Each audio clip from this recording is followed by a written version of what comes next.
Timbalan Setiausaha Agung Gabungan Rakyat Sabah GRS Datuk Armizan Muhammad Ali menolak dakwaan masyarakat Cina menolak sepenuhnya gabungan itu dalam pilihan raya negeri PRN Sabah ke-17 lalu.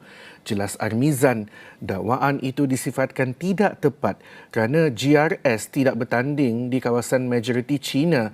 Sebaliknya kerusi berkenaan ditandingi oleh Pakatan Harapan PH.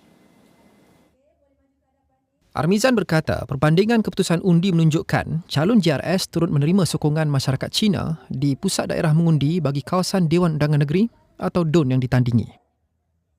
Contoh di Papar, khususnya di kawasan DUN Pantai Manis, kita ada satu peti undi iaitu PDM Bandar yang majoriti daripada masyarakat Cina.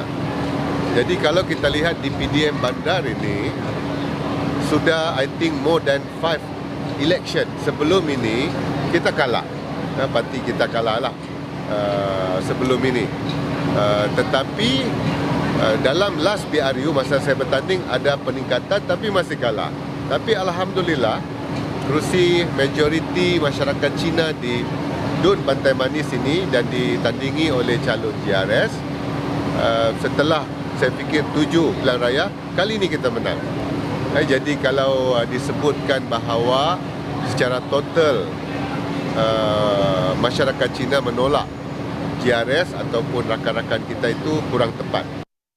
Armizan bagaimanapun mengakui kecenderungan pengundi kaum Cina di Sabah untuk tidak mengundi parti kerajaan sewaktu PRN 17 yang lalu disifatkan sebagai isyarat yang disampaikan kepada kerajaan negeri untuk membuat penambahbaikan.